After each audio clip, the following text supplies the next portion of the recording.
Hey everyone, it is Savannah with Signature Ways, and I am so excited for today's guest.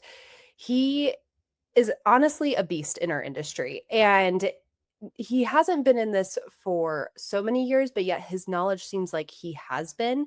He takes it very serious, runs a true business, and is getting into video, which we're going to be talking about. And I'm so excited because I think he's hitting the next kind of wave of where the media is taking us and playing a little bit of a longer game. So, without further ado, I would like to introduce Jason. Hello. Hi, Savannah. Thanks for having me. Of course. So, tell me, how did you get into real estate? And tell me a little bit about yourself. I I'm from Israel. I was born in Israel, raised half my life in South Africa. That's where I'm from. The way I got into real estate was I was sort of forced into real estate. A lot of people told me for years, "Oh, Jason, you should get into real estate." I was in corporate America, selling building materials, and a few years of doing that, I left the company. It's called Owens Corning. It's a Fortune 500 company, makes the pink insulation, Pink Panther, all that stuff. Left them and went to work for a competitor of theirs. But after 9 months, they got acquired, and I did not survive the acquisition. I got laid off. So kept going, got another position with a an insulation contractor out of Iowa with a Denver branch, and I was sort of the sales manager there. And then I don't know if you remember, all the building materials inflation started happening, and so margins started shrinking for the contractor, and I was, a big number on the ledger, and they decided to lay me off as well after one Mm, year. And, I was always golden shackled to corporate America. You get the benefits, you get all the stuff. And I was really afraid to leave and start a business like real estate because, there's a security of all those benefits for the family. But then that just disappeared. And when I got laid off that time, I took my time. I didn't jump onto LinkedIn to look for the next gig. And I took a few weeks, went paddleboarding and just meditated and really thought about what I wanted to do. Carrie, my beautiful wife, was 1 year into real estate and she did great. She sold 8 houses in her first year and, was doing really good. Not enough to sustain the family. It was just pocket money for us, for the family, on top of my six-figure salary. And I said to her, "Hey, I am so sick of finding these jobs, negotiating a strong salary, a strong commission, but only just putting a target on my back for when things get tough for the company, then they get rid of me because I'm expensive." And I said, "What do you think I join you in real estate? Let's start a team." And, we thought long and hard about it, spouses working together. It's not easy. Uh, Carrie and I have very different personalities. Some people would say oil and water, but we try to take the approach of like, can we be yin and yang? Carrie's very personable. She is really good at her job and taking care of her clients. I am more rigid. I'm Israeli. So so I'm very good at negotiating and the running the business side of it. And so we thought, okay, this could actually work. We can complement each other. And so pulled the trigger, signed up for the course, and it's funny. We had a vacation scheduled to go to Mexico about 5 weeks later, and I said to her, "Hey, I'd really love to just get this done before Mexico. I just oh want to be man. done." And she was like, "There's no way." She did hers in 6 weeks, and that was fast. And I was like, "You know what? Watch me." So I said, "All right, I'm checking out. Like, don't count on me for anything. With the kids, nothing." And I studied from 6 a.m. to 10 p.m. And after 3 weeks, I got licensed. That's amazing. That's amazing. Like, Ca- ca- especially if anyone knows the Colorado test, oh that my thing is God. beast, an absolute beast. So, yeah. Mhm. Yeah, it was a complete fluke. I mean, I don't know how I did it. I studied real hard, but I had some of the stuff in the test, I just had no idea. It was not covered in the course, and it was not easy. But Carrie was super happy for me, super annoyed as well. But yeah, got licensed and joined her. She was at Windermere at the time, and didn't feel like there was a fit, so we left and went to Keller Williams. Spent a year there, and yeah, that was the beginning. That's awesome. That's it's so fun hearing how everyone's stories, and I think it's ironic because I feel like a lot of the stories I do hear, it's something happened with the previous job. Like they always have thought about it and then either a layoff or a situation that it turns into the factor of that they end up switching. And they end up being some of the best agents that can actually run a business because they've come from that corporate world. So, really quickly, I know this is not one of our questions, but when you look at real estate, what are the basics that people need to understand when they're structuring it like a business versus a hobby? That exactly what you just said. I feel like so many agents go into real estate thinking that they're jumping into a commission paying job. Mhm. They've got their license and they think that, they're going to sit at a desk and the phone's going to start ringing because they're somewhere in some agent registry. And they really don't understand that they're starting a business before being a realtor. Right. And it's not a brick and mortar business. You don't have to go and get a $250,000 business loan to create whatever you're creating. But agents don't realize that they need a budget. They can assume that they're not going to sell something for at least 6 months. How are you going to live for 6 months? Are you staying in your parents' basement? Great. Then that's rent taken care of. Are they going to pay for your food? Okay. But how are you going to actually live for 6 months, sometimes a year, sometimes more? And then how are you going to market yourself? Mhm. Taking people out for beers, that costs money. Sending out postcards, that costs money. So, what is the budget? How much money do you have set aside? And they don't realize that. And then, they start hustling and they try to get new clients, but time goes by and they're not getting the traction they thought they did. And then they're starting to get stressed out. They're starting to get commission breath because they really need every single deal. Every showing has to turn into a deal. They really need it. And that's just not good. And that's not how you run a business. And I think that that is the biggest crux that new agents have. They just don't get that. And one of the reasons is because we're the most undertrained industry in the world. Yeah. Uh, you know, Digressing a bit, when I got into it, because I got laid off, we were in financial survival mode. We It was COVID. So we went on to forbearance on our mortgage. We went on to food stamps. We went on to Medicaid. And we had an $80,000 HELOC to live off and to use for marketing the business, etc. So we had a plan. And that HELOC lasted 10 months. In my first year, I sold 12 houses. Carrie sold another 12 houses. And so we did great.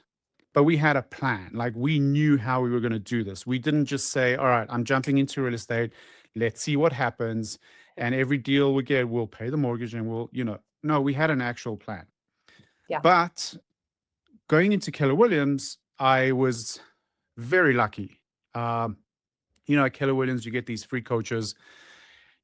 It's hit and miss on who you get and what you actually learn. I was really lucky. I got an awesome guy called Bruce Carley, and I met with him. He was like, "Hey, I can schedule a meeting with you for next week." And I was like, "Absolutely not. I need to meet with you tomorrow."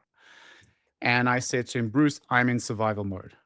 I don't have time for this sphere of influence BS because my wife is working 70% on my sphere already for the past year. I need to generate money now and I can't pay for leads." And so he told me, listen to 80% of what I tell you to do and you'll succeed. But you got to actually use the tools that I give you. If you Yes. don't use those tools, you won't succeed.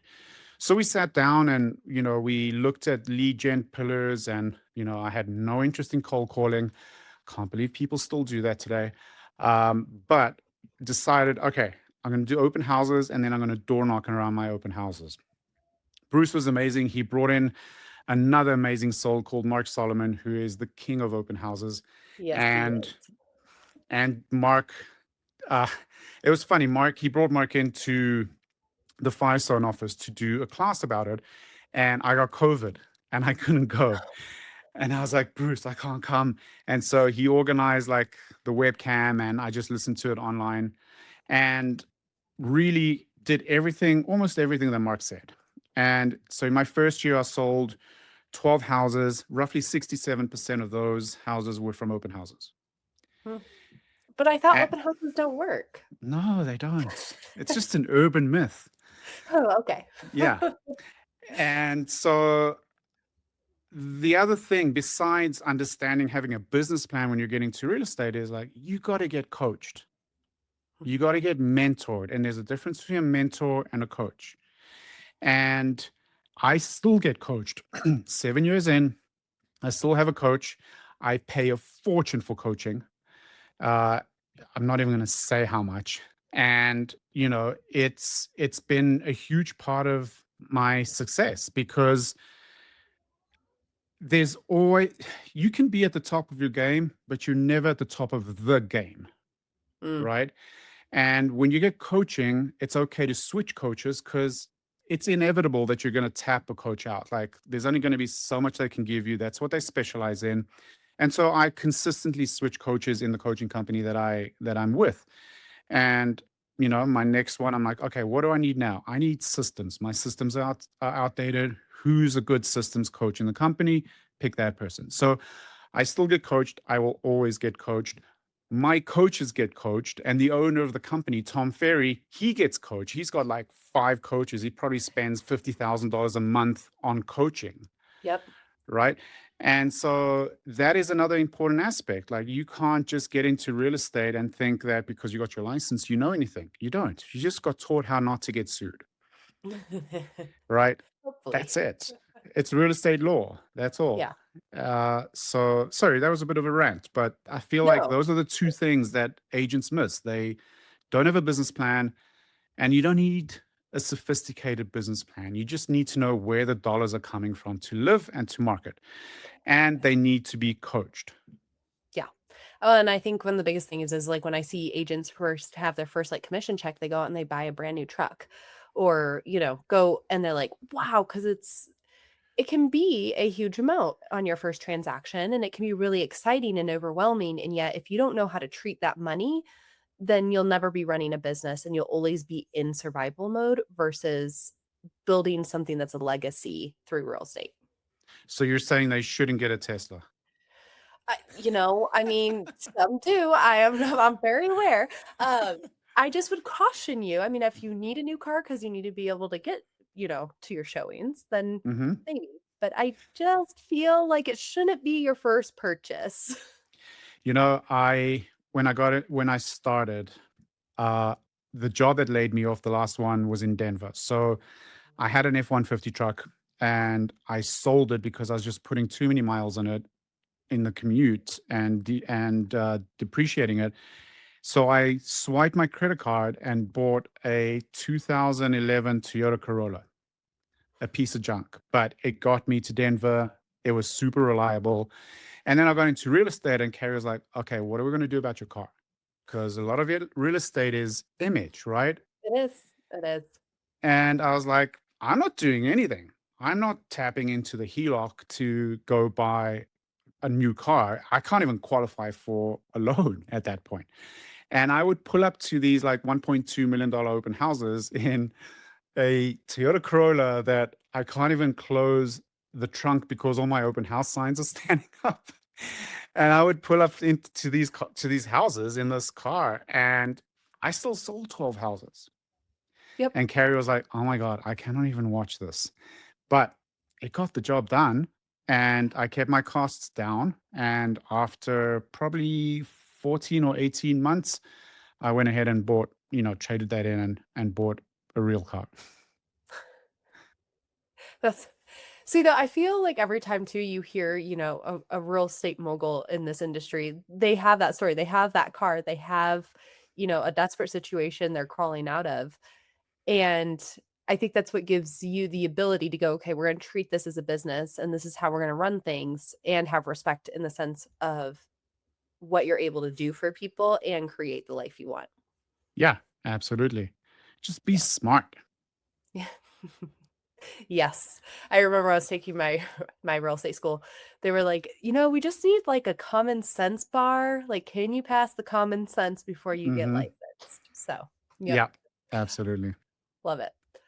So, I want to talk kind of about the new adventure. And you had mentioned this at our happy hour, and I wanted to dive into it a little bit today because I feel like there's so many people on Instagram right now and Facebook, and they're doing these shorts and they're doing the quick little video home tours and stuff like that, which there are many agents having great success with that. But I think some things that people are missing is kind of the long game in the sense of YouTube. So explain to me what got you started in there and kind of where that's going. I started YouTube a long time ago. I was at the beginning and everyone was telling me, hey, YouTube is the thing because it's a search engine. Mm, Since then, social media like Instagram, TikTok has become more searchable, but not like YouTube. And so I was at a conference. It must have been some KW conference that they had in Denver, and a guy came up on stage. He was a YouTube guru, and he'd written this book, and I ordered it, and it was a thin book. Really gave you the basics, and I started doing YouTube, but I only did it when I didn't have anything else to do. Right. So when I was busy with real estate. When I wasn't busy, I was like, oh, I can do a YouTube video now. Uh, Pros and cons of Windsor. And my videos were terrible. I had the teleprompter on my phone and I was at my desk upstairs and I was just like a robot and real bad. But I would do a video every few weeks and I'd do these really boring market updates. I just basically read the stats out because I really didn't understand enough to dig in deep and do a live video like just talking about stuff. And so it just sat there and never really gained traction because when you're not consistent with YouTube, if you're not posting every 7 to 10 days, the algorithm sort of resets itself on you and forgets you and forgets what mm, you do and forgets what your audience is. And so, but I knew that I just wasn't ready to be consistent because I was boiling the ocean. I was a newer agent and there were so many other things that could generate money now for me. So I focused on those and I don't regret doing that. Open houses, right. door knocking, client events, nurturing our sphere of influence. Those are the things that will bring money now. And it was the bigger agents, more veteran agents that were doing YouTube. Like there wasn't even anyone here except for Patrick Sukup, who is the Fort Collins king of YouTube, right? He's been doing it for so many years. I actually ran into him at the gym this morning. And so I just stuck to what I needed to do, but occasionally did YouTube. Then in January, I was at Tom Ferry's Elite Retreat, and this amazing coach called Aaron Kuha, Cuha. Check out his book. That's the book you need to read. He Mhm. got up on stage and talked about YouTube and about his clients that he only coaches YouTube. And so his clients, he got a guy called Scott to stand up by Scott. How much GCI did you make in 2025 from YouTube? And the guy was like $280,000. And I was like, shit, okay, is it time? Like, is it time that I took that step, made the commitment, and just started to be consistent? So I left Elite Retreat saying, I'm going to do one video a week Mm, and plan it out. That's it. And right after Elite Retreat, his talk was so popular that he actually did an online course for Tom Ferry clients. It was like 6 weeks, and just going through all the nitty gritty stuff that you need to know, and just started being consistent. So I now try to do a video about selling your home or about moving to Fort Collins once a week, and then I do a property walkthrough at any given listing as well. So 2 videos a week, besides shorts that are basically spliced from my long form videos. Yeah. And, for those like, for doing the splice, what program do you use? And can you kind of explain that? Because not everyone might be familiar with that. So I use a program called Opus Clip. Mhm. Uh, it's cheap. I think it's like $70 for the year, something like that. Yes, Am we I also wrong? have it. So Yep. I'm like trying to think. I'm like, I'm pretty sure that's what I saw because our yearly thing just came up. So Yeah. And it's basically, it uses AI, takes a long form video and splices it up, and then the AI scores each splice according to how viral it thinks it will go. And anything over 90%, I post. Anything below, unless it's like really content that I want to go out there, then I'll post it. Uh, you can, with AI now, it's really easy to first of all generate your script, but then also generate it in a way that is easy to splice up. Tell Mhm. Claude whatever you're using, say, this is my topic. I want a 20-minute script, and I want to make sure that there are distinct sections to be identified that can be spliced up and used in a reel. Otherwise, it's just too hard. If everything is blended, it's too hard to really differentiate those sections that you want to do like a 60-second reel. And so I use Opus Clip, it splices them up, and then you can schedule from Opus to publish on your schedule for the next week or two each clip, and it'll post to YouTube Shorts, to Instagram, to TikTok, LinkedIn, wherever you want, really. So, what I also hear you saying is if someone's struggling with kind of doing these videos for their Instagram or Facebook, if they start with longer ones, they could just take those and also push them to all their other channels. Absolutely. And understand YouTube, it's brutal.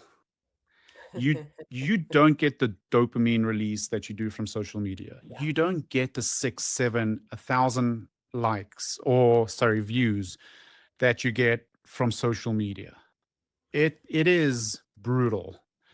And you'll sometimes get, just like on social media, you get a video that performs really well, and then like, okay, the algorithms like latched onto me. Let's do another one. And then it starts back down. Um, the idea, first of all, with the long form is to expect no results. Just go in with no expectations, uh, and just stay consistent. Mm. From there, you have so much content on the long form that can be repurposed for social media without doing any more work.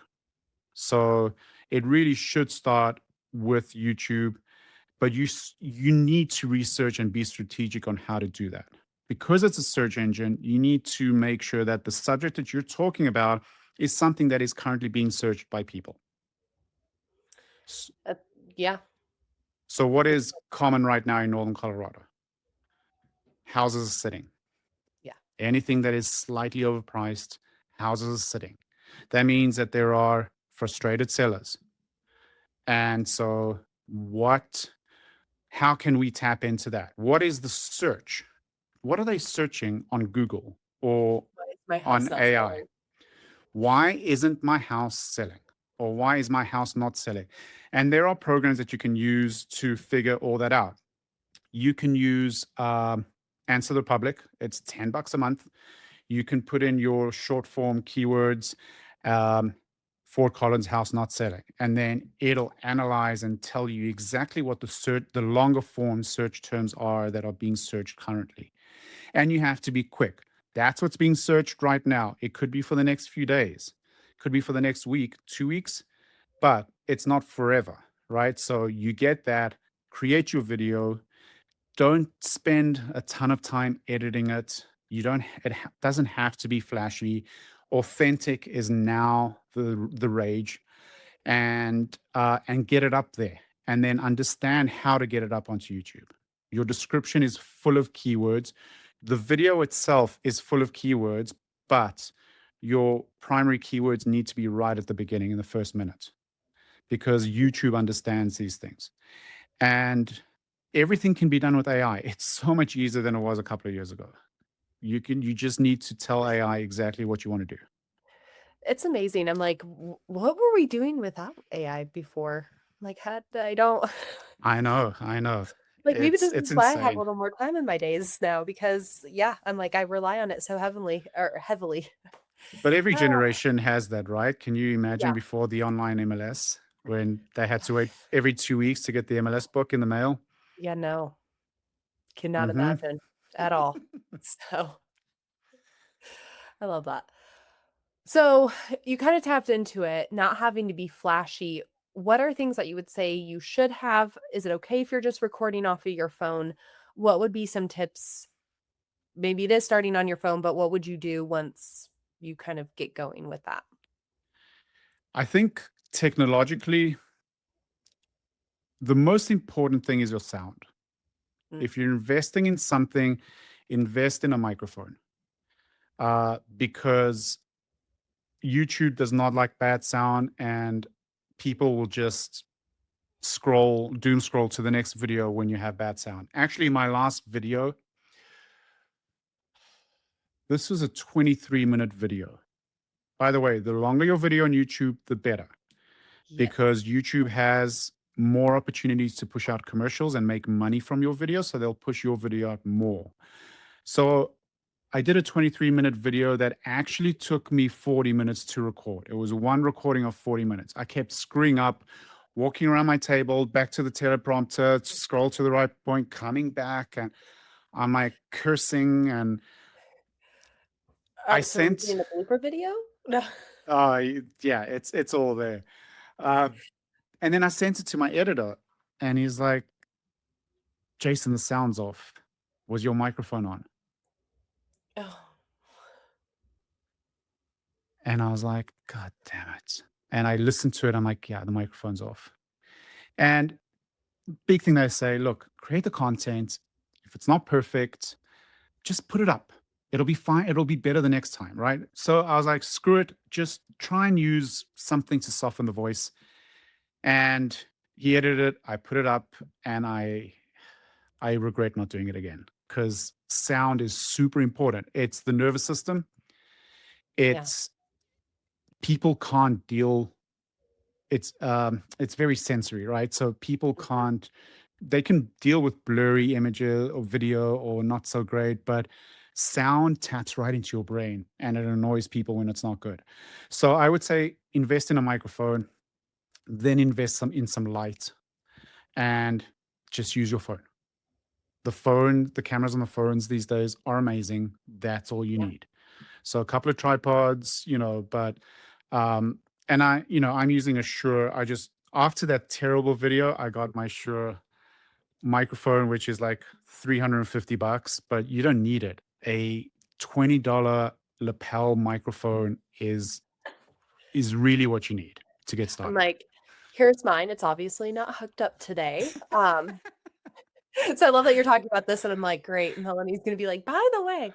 Um, yeah, I for those who I am volunteering at a camp this week. I was coming in hot from the camp to record this amazing podcast that I think is gonna be packed with so much wonderful things for all of you to take away, but microphone is important. There's definitely a difference when you have it on or you don't. Yeah, absolutely. Yep. And then I would say the next thing to think about is just have a spot that is accessible and easy Mhm. to do videos. So it can be outside. Outside is great because it just is more realistic. But if you do need a studio sort of setting, one of one of the things that prevented me from recording a lot before was I used to do it from my desk, and my desk is up against the wall, and there's no space for my ring light. and the microphone, and it was just such a production to get ready to video Mhm. that I just didn't want to do it. And when I left that conference in January, I was like, I need to find a spot in the house. And so I came down to my basement. This wall is here. I mean, it's like a living room in the basement. And I just found, I- if you could see the chaos that is going around this little space, this is the only clean space. And I bought these felt sort of panels, glued them up onto the wall, took me 5 hours. And now I have this desk, I have my microphone, I have the ring lights, and I have my tripod for the phone. And I am connected and ready to go in 30 seconds for a video. And so that is the path of least resistance to get into starting to do the video. I recommend you try and do that because if it's a challenge and you're like, oh man, the ring light's going to fall off the desk onto my head, and now I've got to do this and that, you just got to try and make it easy for Yep. yourself. But you don't need a fancy camera. Don't do that. Just make it easy on yourself. Awesome. Perfect. So, last question for you before we jump off. I know you already mentioned a book, but what is another book you would recommend for agents to read that you have found super helpful in your business? I've read so many that are helpful. I think that people really need to think about the direction that they're going in and find the right book that is going to support them. It's an older book, but I was forced. It was we had to read it at Owen's Corner, and it's called The Challenger Sales. The Challenger Sale talks about the different kinds of sales people in an organization. You got the lone wolf that does whatever they want, and they're there because they got the sales results, but they're harming the team, etc. But then the challenger sale is someone that challenges his own clients, doesn't just do what they ask, but challenges them and says, well, I don't think we should do that because X, Y, and Z. And I've taken the advice from that book because into real estate in a way that when I do my listing consultations or buyer consults, I pride myself in not sugarcoating anything for my clients. I'm Israeli, I'm as gruff as they get, and they're going to get it as it is. And I lose 20% business every year because I refuse to list a house that is overpriced. And there's always going to be But the you agent lose that, it because yes, really, like, but eventually they'll sell, I guess, but really, an overpriced listing is gonna cost you so much money, and you're probably not gonna be the one that sells it because you took it overpriced. right. And it hurts, right? It hurts It to does. watch the other agent that showed them the shiny thing, overpriced it, and month by month they're dropping the price until it Mhm. sells at the price that you said, but they got the commission, right? Not Right. me. So it hurts, but I pride myself in that. And I learned that in that book, The Challenger Sale. Uh, and people really appreciate it. Like when you get a coachable client and it turns out that you were right because you listed at a number and it wasn't too low because you didn't get 500,000 showings in one weekend. You got three or four. It shows that you were exactly balanced where you're right. It really helps. It helps in the reviews that you get. Helps in the Mhm. recommendations that you get. So I love that. If you're an agent that's thinking about marketing to your sphere, a book called Success is in Your Sphere, I think that's what it's called, is an amazing I book. believe so. Yeah. It will really teach you that if your friend used another agent, it's your fault Mm. because you were not top of mind. You might have met with them 3 months ago for coffee, but there was another agent that met them 3 weeks ago for coffee. Yep. And it's really good. So those are the two books I recommend. Awesome. Perfect. Yes, and it is Success is Your Sphere. I just quickly looked it up to Cool. just, double check, but yeah, a great book for sure. So, well, thank you. I feel like you had so many amazing insights when it even just comes to starting your business, a little bit about open houses and then this YouTube. I think there's a lot of practical things that people can take away from this today. So thank you so much for being on here. That passed really quickly. I can't believe we're already at 35 minutes. I know, right? It's amazing. It's a good sign. It is a good sign. It means that the conversation is flowing and I'm not like, "Okay, how I gotta ask so many more questions. How are we gonna hit time?" So, You got to shut me up. no, it was good. It was seriously so insightful. I looked up and I was like, "Whoa, we already hit the 28-minute mark." So, it was amazing. Well, thanks for having me, Savannah. Thank you. All right, talk to you soon.